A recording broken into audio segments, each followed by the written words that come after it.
Hey everyone, I want to tell you a story. A little while ago, I was having this conversation with my wife about something. So we were talking and we were getting excited about whatever it is. And all of a sudden, out of the blue, things went blank.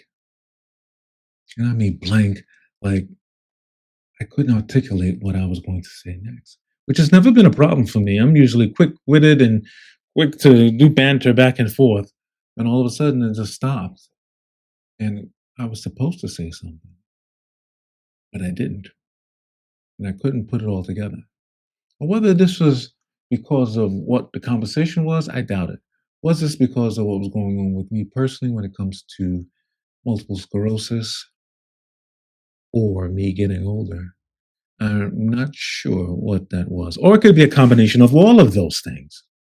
All I know is that brain fog is a real thing for many people, not people who just have MS. It's just a real thing. And a lot of times the brain fog is because there are stuff in the fog.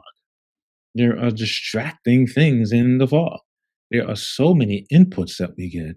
I heard somewhere that we get inundated so much with trying to buy something that we get like 30,000, no, 300,000 images a day of something asking us to buy something.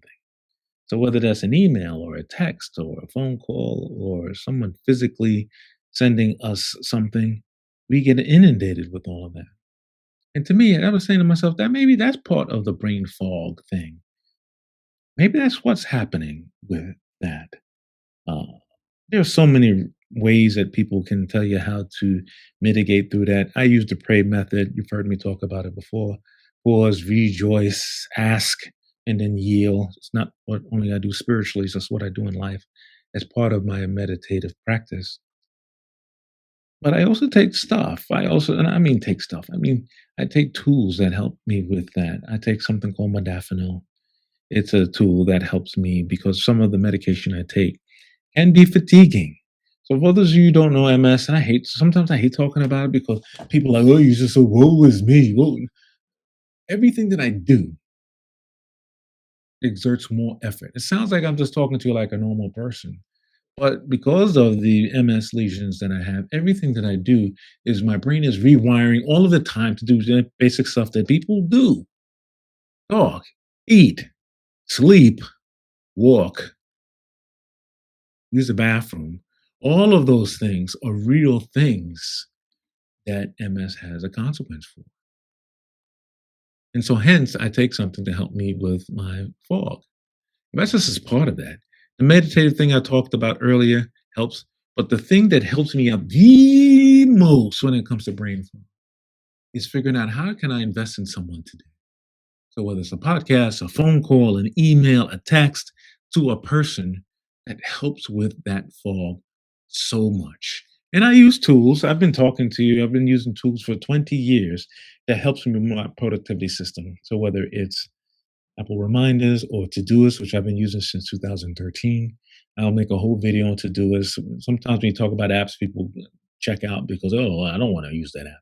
But tools like that that actually help you to prioritize what you want to do. And this is the biggest thing for me is my point about brain fog is I got to get stuff out of my head, the fog, to clear it up.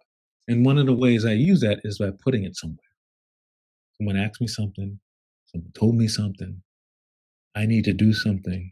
All of those things become massive mental clutter. Hence, there's a lot of clutter. Hence, it's a fog. So using tools like that to do is get whatever you use, you might use a piece of paper.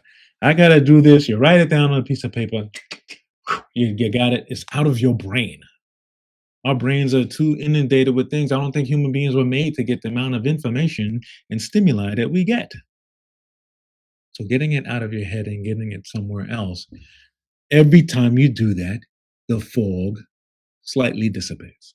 The more you do it, the more it dissipates. The more you have things where you want it to be, the more it dissipates. Because here's the fact: you're going to talk to somebody today who's going to tell you something that sounds like something you need to do.